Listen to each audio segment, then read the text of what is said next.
Welcome back. Shares of JK Paper are surging in trade today on the back of the Q4 numbers.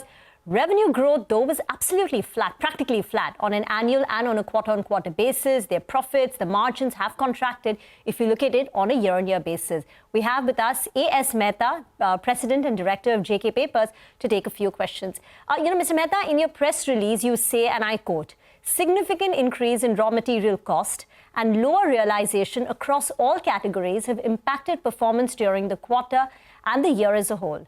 The selling prices continue to remain under pressure due to increase in imports. Tell us about the backdrop as you begin FY25 and what does it set you up in terms of volumes, in terms of value growth, in terms of margins across the various categories?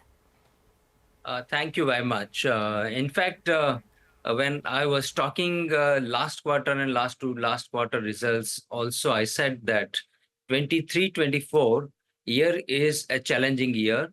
In the backdrop of 22-23 fiscal year, which was an outlier year for paper industry, domestic as well as the global paper sector. So, the drop in profit margin was bound to happen because 32% or 33% operating margin, I don't consider as a sustainable margin for a long run. So, in fact, in that given situation, when the raw material cost has gone up closely 30% or over 30%, and NSR drop in the different categories, like packaging board, it has dropped by almost 16 to 18% compared to the last year. The Maplitho prices have also come down by 7 to 8%. Coated paper, it has come down by almost 15%. So in view of this, the operating profit, the JK paper could maintain this at 27%. That's also credible, I would say. Going forward, I would say the demand for writing printing paper, the demand is likely to grow at 2 to 4%. The copier category also, we are expecting the same kind of a growth. But the packaging board, which we expanded our capacity, and now operating almost at 100% and will do better, that is growing at 9 to 10%, which is a very healthy scenario. But in view of the global price trend, the prices of packaging board remains under pressure. And I hope we could recover to some extent, but we will have to see what kind of import continues. In fact, we have filed an anti-dumping petition against the packaging board import and dumping. So hope the government acts fast and takes some action on this front. If that happens, we will have the advantage. Okay, so assume there is no action on the anti-dumping, on imports, right? Assume that's still status quo as it stands. Give or take all the factors that you've maintained, what do you think margins could be in FY25? Will it be better than FY24? Can it inch up back to levels of 20-25%, and even on the top line?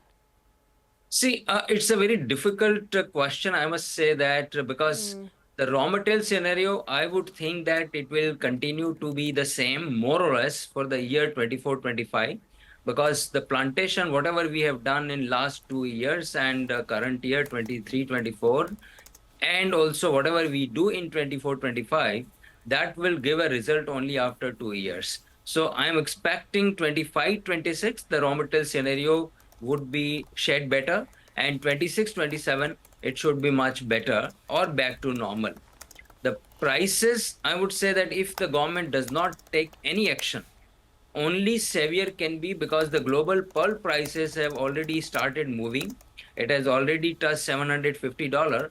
So if the pulp prices remain high at a global level, there would be better price scenario globally, and that would also reflect, or it will be replica in the domestic market also. So that will depend on the global, the demand supply as well as the prices.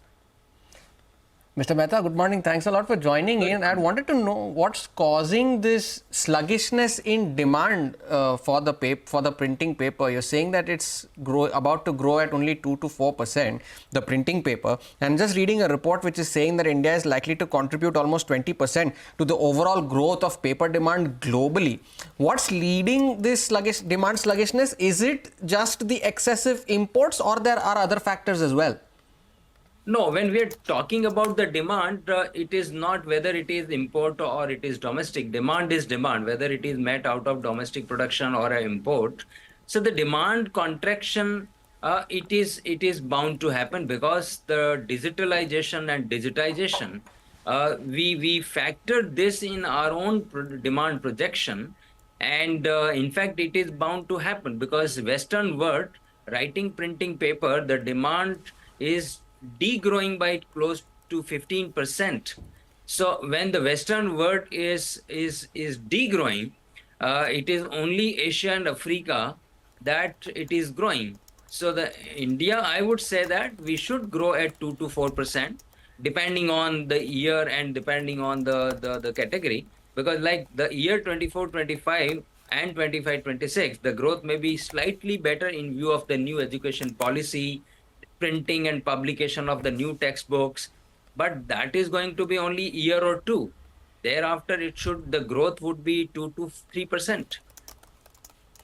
But then digitalization is happening even in school curriculums, right, Mr. Mehta? But now you're saying that it's 2 to 4%. If you expect that digitalization as a trend to continue, do you see that demand growth number from 2 to 4% going further lower? I would say next 5 to 7 years, it should not go down. It will remain at 2 to 4%, and maybe 0.5%, 1% higher also, because also it is seen that the digital and the online is impacting the eyesight of the children, the memory of the children, retention power of the children, concentration of the children. So that impact is also happening. In fact, globally, the online or the virtual books, e-books, it has degrown by 10%, then the physical books is growing back.